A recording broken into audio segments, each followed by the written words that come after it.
आर्थिक मंदी, नोटबंदी, जीएसटी और रेरा की वजह से पहले से ही बुरे दौर से गुजर रहा रियल एस्टेट कारोबार अब और चौपट हो गया है। देश में फैली स्वास्थ्य परेशानी की वजह से लगे लॉकडाउन ने रियल एस्टेट सेक्टर की हालत खराब कर दी है।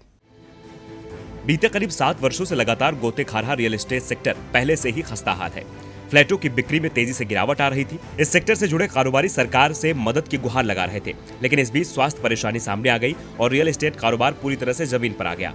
सरकार ने देश में पूर्णबंदी का ऐलान किया, जिसका असर हर सेक्टर पर दिखा। रियल एस्टेट पर तो इसका असर और भी ज्यादा दिखाई दे रहा है। देश में कारोबारी गतिविधियों में तेजी बनाए रखने के लिए केंद्र सरकार की ओर से घोषित 20 लाख करोड़ के आर्थिक पैकेज में रियल एस्टेट को कोई खास राहत न मिलने से कारोबारी निराश हुए।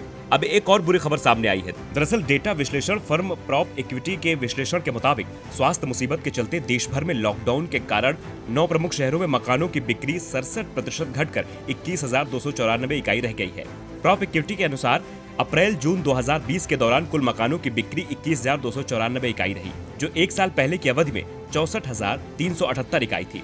इस तरह इसमें 67% की गिरावट हुई। नोएडा को छोड़कर अन्य सभी 8 शहरों में बिक्री घटी है। आपको बता दें, अप्रैल-जून के दौरान 7 शहरों में बिक्री 81% घटी। गुरुग्राम में मकानों की बिक्री 79% घटी। चेन्नई और हैदराबाद में मकानों की बिक्री 74% तक गिर गई। बेंगलुरु में 73% की गिरावट देखने को मिली। मुंबई में आवासीय संपत्तियों की बिक्री 63% गिरी। हालांकि इस दौरान नोएडा में बिक्री में 5% का इजाफा हुआ। ये 1123 इकाई से बढ़कर 1177 इकाई हो गई।